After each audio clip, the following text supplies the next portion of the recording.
All right, we're going to the half. Let's do the rant. Hey, everybody. Welcome into the rant. Cayden McFarland, Big Al Jerkins. We are excited about this one. We've been waiting for this one. I hope you didn't waste all your energy on our Facebook pregame. I've been a little animated on the Facebook Live. Yeah, the college football poll talk gets me going. I'm gonna cross my legs and sit back. Okay, do you really seriously take the polls to, since they don't mean anything anymore, do we get excited over nothing? Or do we presume that the College Football Committee is using that as a tool? Geez, I hope not. I would say, and we're looking at video of Oklahoma State defeating West Virginia yesterday 50-39, OSU number 11 in the AP poll. I do think OSU could be a notch or two higher in the college football playoff. You think they will be tomorrow? Tuesday. Yeah, Tuesday. Or Tuesday. What is it? I think OU will be a notch or two higher. I think Ohio State will be a notch or two lower because that's the one that's got my blood boiling. This is what needs to happen. Committee. Committee. Take notice.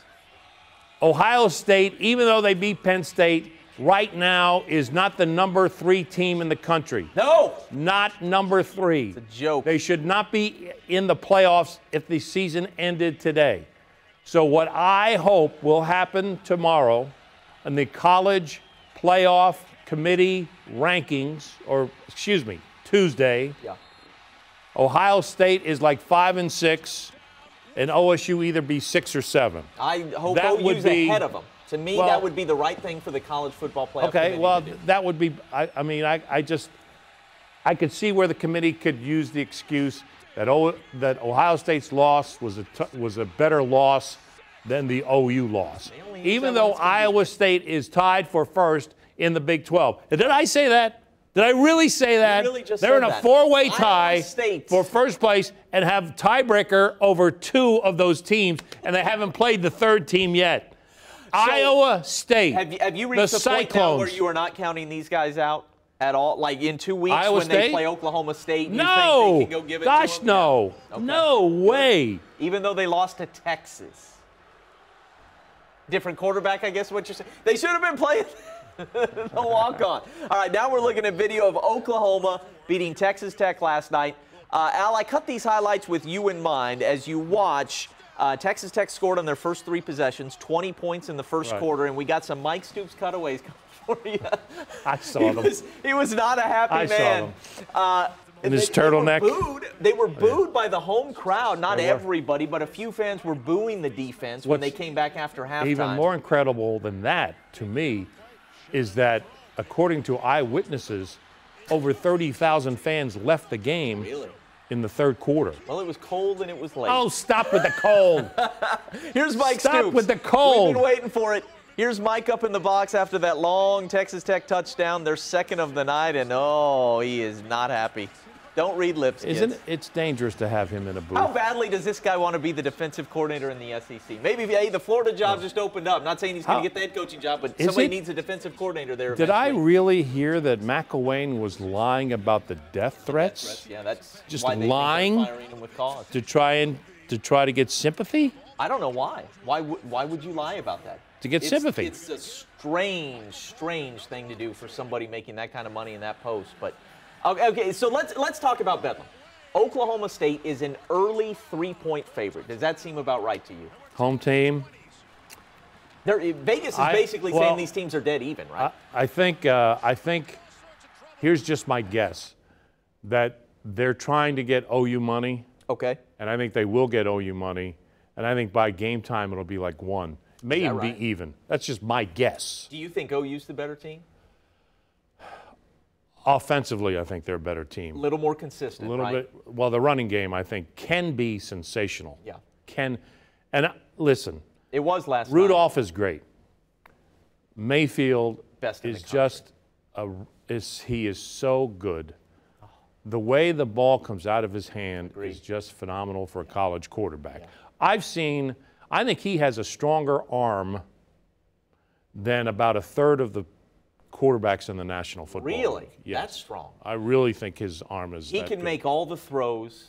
I can't believe how accurate he is on the run and different arm angles. He's a phenomenal quarterback. It took a while for me to warm up and completely buy into him as an elite guy, as a guy who could play in the NFL. I now believe he is. And look, I think he's getting disrespected in the Heisman race, and I don't understand it. This Saquon Barkley guy, people are wanting to crown him early in the year.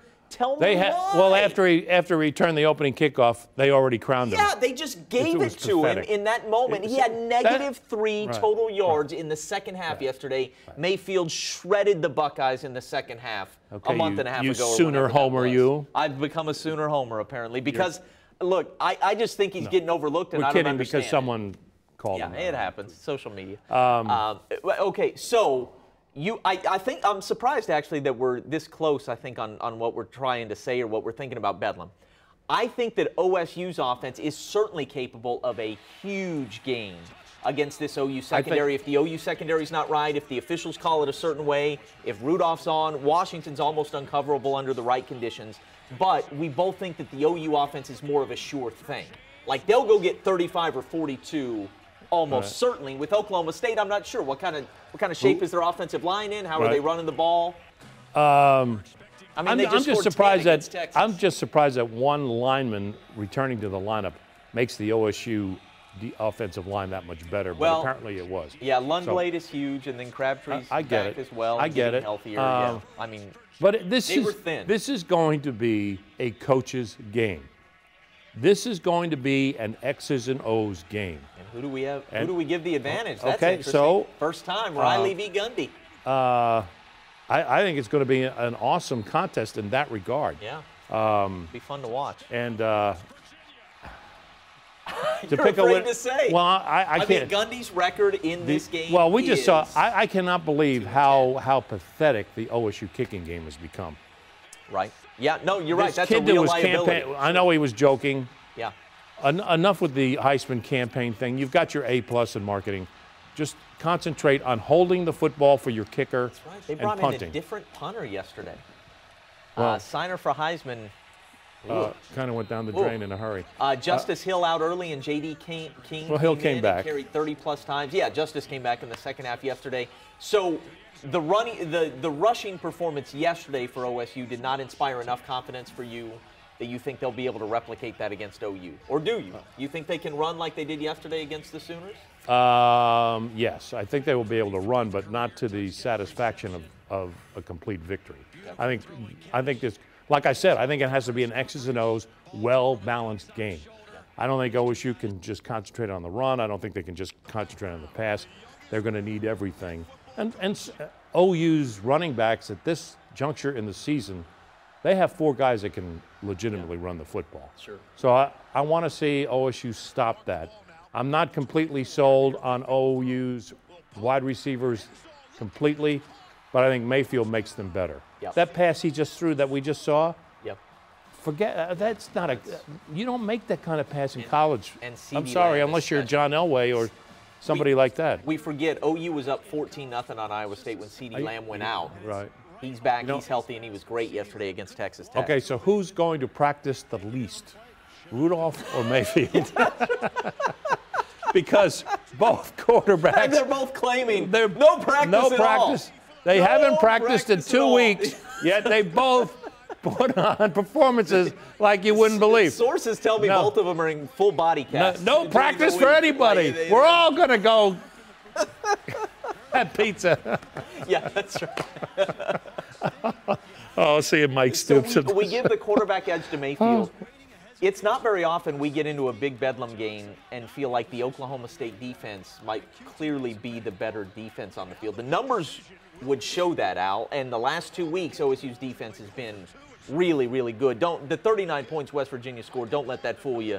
Right. Special teams touchdown, pick 6, and then late scores that didn't really matter. OSU's defense was great, so took it away a lot. Do we give kudos to OU's defense because they held Texas Tech to 27? Yeah, that's nice, but I don't think they're playing as well as OSU's right now. I think Texas Tech won't win another game all year.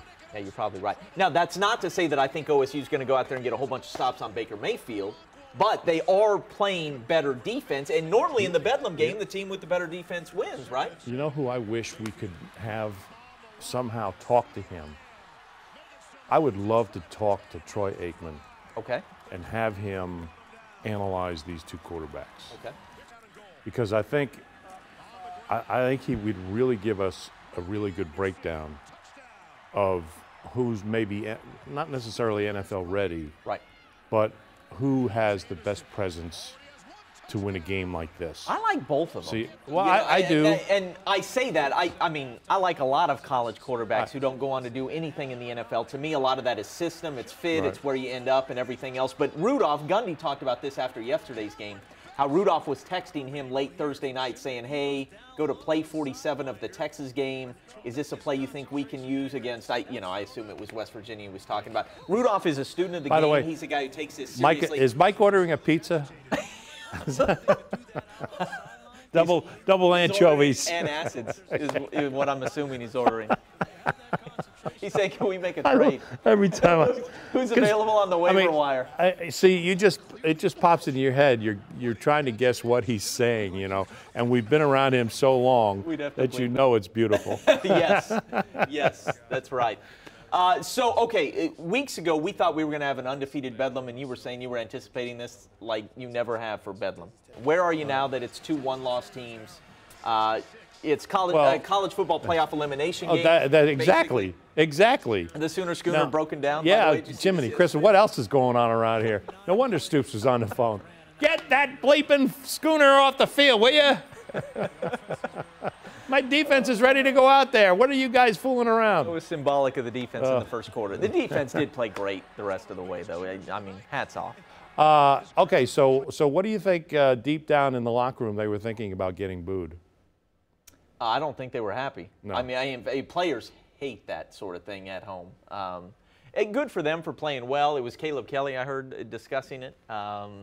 We'll have some of that sound for you tonight after the NFL. But, yeah, they couldn't have been happy. Was their pride hurt enough that they're going to go up to Stillwater and play like their hair's on fire? Or are they going to give a performance kind of like they did against Baylor or Iowa State in the first half against Kansas State? I mean, their performance has been like this, so I don't know what to expect from the OU. Yeah, but they ruled the second half. Yeah, they did. They did. All right. I guess this is the final thing. We've got tape of that bogus call on TU. Let's go ahead and roll Tulsa versus SMU Friday night, and this game changed, or this play changed everything. TU was up 28-21.